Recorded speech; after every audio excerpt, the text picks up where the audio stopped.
La classification phylogénétique, elle s'appuie sur l'arbre phylogénétique, c'est-à-dire les groupes qu'on a définis sont monophylétiques, je vous rappelle la fin de la capsule précédente, c'est-à-dire ils regroupent un ancêtre commun hypothétique, c'est le nœud de l'arbre, et l'ensemble complet de ses descendants. Si un groupe donne naissance à un autre, ce dernier lui appartient et forme un sous-ensemble. C'est-à-dire qu'on va retrouver un ensemble emboîté pour faire cette classification. L'avantage, c'est qu'on a une concordance parfaite entre le scénario qui nous paraît le plus probable au jour d'aujourd'hui de l'évolution et la classification. L'inconvénient, c'est que c'est une classification là qui va être également extrêmement complexe. Par exemple, pour l'arbre des vertébrés, là, on va avoir déjà 10 niveaux d'emboîtement différents. Alors, est-ce que en utilisant cette classification basée sur l'évolution, on va avoir des changements marquants par rapport à la classification classique? Alors, il y en a quand même un certain nombre, hein. Donc, les plus proches parents vivants des crocodiles sont les oiseaux. Le concept de reptile est abandonné en tant que groupe valide. Donc, d'un point de vue scientifique, le groupe des reptiles n'existe pas. Il en est de même pour le groupe des poissons. Et après, on a quand même des surprises parce que les plus proches parents, par exemple, des cétacés actuels, les mammifères aquatiques tels que les dauphins, tels que les baleines, ce sont les hippopotames. Vous voyez que c'était loin d'être évident au départ. Alors, le principe de construction d'un lien de parenté, je vous montre cette capsule vidéo et puis après on le mettra en œuvre ensemble. Bonjour à tous. Dans cette vidéo, nous allons nous intéresser à la façon d'établir des liens de parenté entre les espèces au sein de la biodiversité. Après avoir visionné cette capsule, vous serez capable d'utiliser le vocabulaire spécifique à cette démarche et de construire des arbres de parenté. Vous avez déjà étudié au collège la façon dont on construit des parentés entre les espèces. Le principe de base était le suivant. On regarde ce que chaque espèce possède comme caractère et on regroupe dans la même boîte les espèces qui partagent ces mêmes caractères. Prenons un exemple. Le poisson rouge a des nageoires, alors que le chien et le pigeon ont 4 pattes. En revanche, le chien a des poils, alors que le pigeon a des plumes. On peut donc faire une boîte animaux dans laquelle on place le poisson rouge et les tétrapodes, c'est-à-dire les animaux à 4 pattes. Et dans les tétrapodes, on place les mammifères qui ont des poils et les oiseaux qui ont des plumes. On obtient ainsi plusieurs groupes emboîtés. Il est possible de représenter ces boîtes autrement en construisant ce qu'on appelle un arbre de parenté. On appelle aussi arbre phylogénétique. Alors dans un tel arbre, toutes les espèces qui possèdent un même caractère sont issues d'un ancêtre commun qu'on représente en général par un carré. Dans notre exemple, le chien et le pigeon sont dans la boîte tétrapode, donc ils ont un ancêtre commun qui avait 4 pattes. On trace alors un carré duquel part une branche allant vers les mammifères et une branche allant vers les oiseaux. Alors on appelle les caractères hérités par chacune de ces espèces des innovations évolutives. Les innovations évolutives sont en général représentées par un rond. Donc dans un arbre, à partir d'un rond, toutes les espèces qui suivent possèdent le caractère.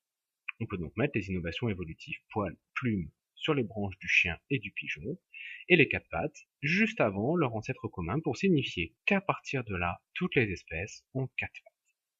Alors pour chaque caractère, il existe 2 états. Un état qu'on appelle un état primitif et un état dérivé qui correspond à l'innovation évolutive. Dans notre exemple, nageoire est l'état primitif et avoir 4 pattes est l'état dérivé. De même, écaille est un état primitif et poil ou plume un état dérivé. Et puis, pour continuer l'arbre, on remonte de boîte en boîte pour compléter notre arbre phylogénétique.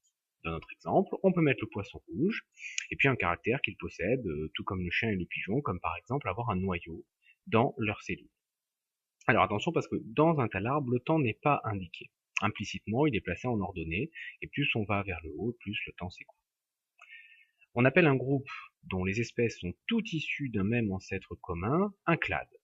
Et comme la classification actuelle est construite sur des clades, on appelle cladistique cette méthode de construction des liens de parenté. Sur notre arbre, on peut donc placer les clades suivants. Eucaryotes, c'est-à-dire les êtres vivants avec un noyau dans leurs cellules. Tétrapodes, les animaux qui ont 4 pattes. Et puis mammifères et oiseaux, caractérisés notamment par les poils et les plumes. D'autant que poisson ici n'est pas un clade fonctionnel puisqu'il ne comprend pas un seul ancêtre commun et tous ses descendants. Pour résumer, dans la classification du vivant actuel, on fonde des parentés sur le partage de caractères dérivés. Et pour déterminer qui est plus proche de qui dans un arbre, il suffit alors de compter le nombre de caractères dérivés partagés qu'ils ont en commun. Plus il y en a, plus ces espèces sont proches. Dans notre arbre, par exemple, le pigeon, est-ce qu'il est plus proche du chien ou du poisson rouge? Il suffit de compter les innovations évolutives en commun. Le pigeon en a une avec le poisson rouge, le noyau, et il en a deux avec le chien, le noyau, et quatre pattes. On peut donc dire que le pigeon est plus proche du chien que du poisson rouge. Donc, en résumé, le fonctionnement de la classification phylogénétique, il y a un certain nombre de grands principes. Les êtres vivants vont être classés sur la base d'attributs qu'ils présentent et qu'ils partagent. Ce sont vraiment les caractères communs. Ces caractères qui sont pris en compte, ils peuvent être d'ordre anatomique, mais aussi génétique ou moléculaire. Voilà qui explique pourquoi on n'a pas les mêmes résultats qu'avec la classification classique, parce que bien sûr que les données génétiques et moléculaires, ils n'étaient pas à disposition de Linné quand il a créé sa première classification. Pour constituer un groupe, seuls sont pris en compte les caractères présents, uniquement chez les espèces. On ne définit pas un groupe par l'absence d'un caractère. Donc les caractères communs qui sont considérés doivent être présents sous une forme d'une innovation qui caractérise le groupe, c'est-à-dire toutes les espèces au sein d'un groupe vont présenter ce caractère nouveau, ou qu'on peut encore appeler le caractère dérivé. Donc par exemple, la présence de mamelles va caractériser le groupe des mammifères au sein du groupe plus large des tétrapodes.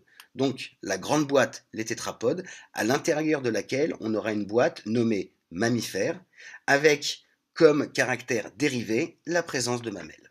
Donc à l'opposé, l'absence d'un caractère ne définit pas par défaut un autre groupe. On ne définit pas un groupe par la négation. Donc le terme invertébré, c'est-à-dire un groupe de classification basé sur absence de la colonne vertébrale, ça a du sens dans le vocabulaire commun, mais pas d'un point de vue scientifique. Alors on va faire un exemple, on va essayer de mettre ça en œuvre. On va regarder trois groupes, trois espèces, A, B et C, et on va regarder 10 caractères. Là, on est purement dans le théorique, pour que ce soit simple. Pour chacun de ces caractères, on va mettre 0 si ce caractère est présent à l'état primitif, et 1 s'il est présent à l'état dérivé. Donc, si on regarde, l'espèce A, elle a tous les caractères présents à l'état dérivé, sauf 8 et 9. Vous voyez que l'espèce C, par exemple, n'a qu'un seul caractère à l'état dérivé, tous les autres sont présents à l'état primitif. Donc comment, à partir de ce tableau, établir un arbre? En analysant le tableau, on voit que les caractères 6 et 7 sont présents à l'état dérivé chez les espèces A et B, alors qu'il est présent à l'état primitif pour l'espèce C. On va donc avoir tendance à réunir les espèces A et B. Donc chaque barre représente l'apparition de l'état évolué du caractère. Donc si les caractères 6 et 7 passent à l'état dérivé à ce niveau-là, pour toutes les autres espèces qui sont dans le groupe, je dois les retrouver à l'état dérivé. A l'inverse, s'ils sont passés à l'état dérivé ici, vous voyez que pour l'espèce C, il n'aura pas les caractères 6 ou 7 à l'état dérivé. Vous voyez également pour le caractère 9 que ce caractère étant à l'état dérivé pour l'espèce C et pas pour les deux précédentes, je suis obligé de mettre le passage de primitif à dérivé sur la branche de l'espèce C. Si ce passage, je le mets avant, je devrais le retrouver chez toutes les espèces qui suivent.